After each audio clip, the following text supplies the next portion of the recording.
our little tattletales. Guys, come on in, sit down, grab some tea. Did y'all bring me some little Debbie pies and some hot Cheetos too, and a kiwi strawberry Snapple? Or were you just thinking about yourself? My guess is y'all were thinking about yourselves. It don't matter. Sit down. Remember how I said that when Blac Chyna took the Kardashians to court, there were going to be so many people coming out of the woodworks because now they don't see them as the evil empire. Well, y'all, who's the latest person to throw some wood on the fire that hopefully is this house of cards burning down?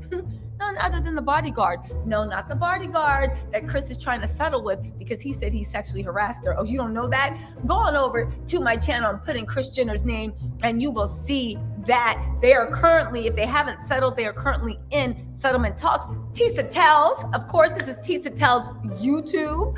Go ahead into the search engine. But where was I? Oh, that's right, Dragon. This Bodyguard just gave up all the info, said that Kris literally ruined Lamar's life and tried to ruin Scott's life. And on top of that, he basically confirmed everything we said about who's the Kardashian, the only one that seems semi-normal that we should be rooting for. Y'all, let's get into this. But before we do, hit that like, comment, subscribe. It's right there, baby. It's YouTube. I'm trying to get to 1 million. Help me fulfill my manifest destiny. All right, y'all. All right, so let's get into this mess because, baby, we got a lot of juice. I feel like the Kardashians' former Bodyguard slams Kris Jenner and her toxic family, says that Kris is addicted to fame. Now get in this.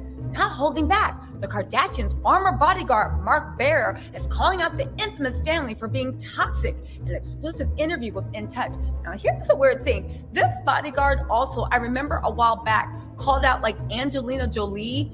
He was Angelina Jolie and Brad Pitt's former Bodyguard, and he did a tell-all on them. To which I want to ask, did he give a different name? Who's still hiring Mark? We all know Mark that got a big mouth, and thank goodness for that. But let's get into this, right?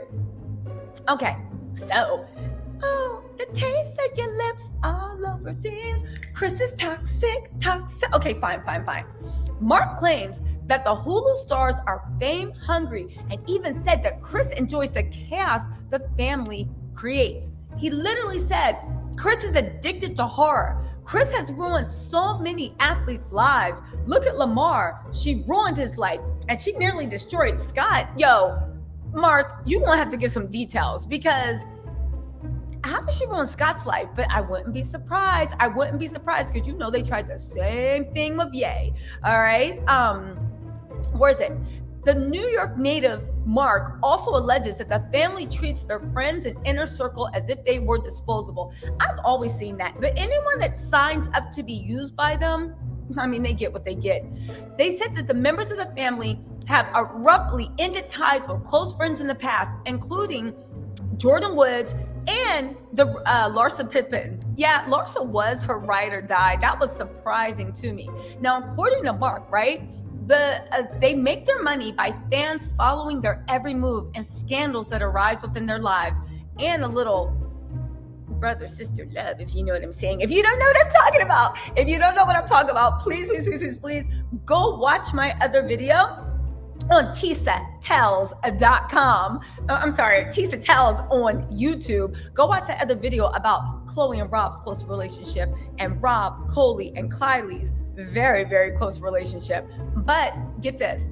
He said, you got to understand that with this family, see, I know I'm talking like somebody from a 1920s gangster movie, and I love it. You got to understand that this family, see, if your fame goes down, they don't got a story. He literally, he's a bodyguard and an actor. He literally said, Kris is addicted to fame and the horror stories keep them going. They go after people they use to make them bigger stars. And get this, while he didn't have anything good to say about any of the Kardashians or the Jenners, there's one family member that he spoke highly of. Do you know who that is? Can you imagine? I think you already know. Miss Travis Barker herself. Miss Travis Barker, Kourtney Kardashian. Now listen, there has been talk about how Kourtney, doesn't believe in hitting kids. I don't believe in hitting kids. And Penelope, when she was younger, she seemed like she was a handful. But I admired the type of mother Kourtney was. And isn't it interesting that the more Kourtney tried to just keep it as business, and not so toxic, they all went after her and tried to act like she was the crazy person.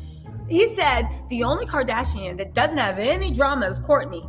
She's always been fine. She looks good. She presents herself good. She dresses good. Doesn't wear a whole ton of makeup.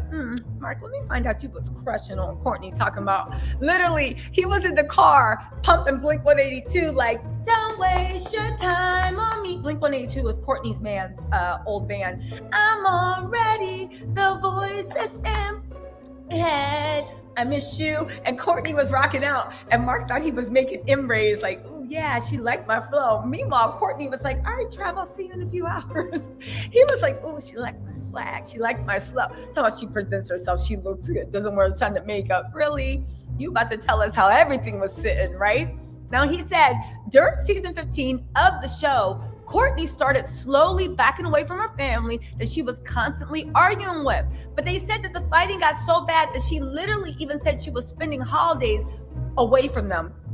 And they took a toll for the worse during season 18. Remember when she literally was like, her and Kim walked in the room and you just heard, yep. Knock if you buck, knock if you buck. And then Kourtney came saying, see, I'm a down pistol holding.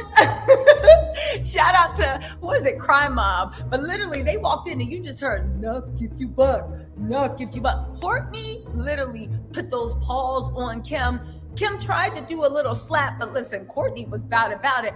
Actually, Khloe had to jump in and kind of hold Kourtney so Kim could get those slaps off.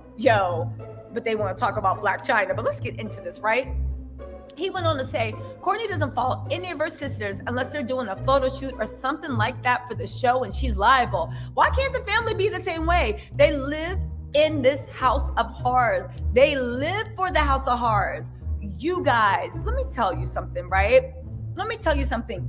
This is in direct correlation to that fake ass thing that Kim did, saying, we're beyond grateful to all of you who watched us for all these years, through the good times and bad times and happiness and tears and many relationships and children. We'll forever cherish these wonderful memories and the countless people we met along the way. Side note, did y'all notice that Amy Schumer missed, oh my God, I was traumatized by Will slap.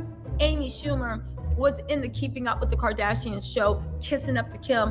I never realized how much groupies a lot of these popular comedians are. Wanda Sykes, Amy Schumer, all these people. Now listen, no matter what you think about what should have happened with the Chris Rock, Will Smith slap, can we all agree that the same people that were calling for bloody murder and acting like their children will never see sunshine again, these same people are one, super mute on what just happened in that grocery store in Buffalo, New York. Super mute on any issues that really, really, really affect people.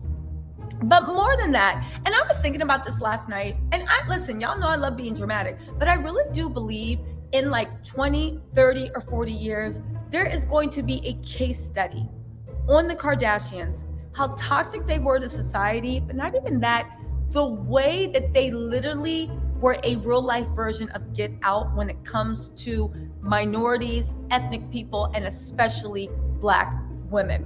All ethnic women, right? But definitely Black women. The fact that it was literally exposed that Kim basically did, if Ray J's to be believed, a modern day Emmett Till, literally social media version of that on Ray J, and it came out that she did that, and it was just like, The fact that on Keeping Up with the Kardashians, when Kim was talking about what made her be a lawyer, every time Kim gets in trouble, she literally says, oh, I'm going to get somebody pardoned from jail. But the way when she was talking about being a lawyer and they were asking her what was her motivation, she didn't say helping people. She didn't say doing this. She didn't say doing that. She literally said, it's a big F you to everybody that said a reality star could not be a lawyer and you're just a reality star. And it's just like, yeah, I'm waiting. And listen, you know what they say, when you wait and rain soon come. Y'all, let me know what you think in the comments, and I will talk to y'all later. Bye.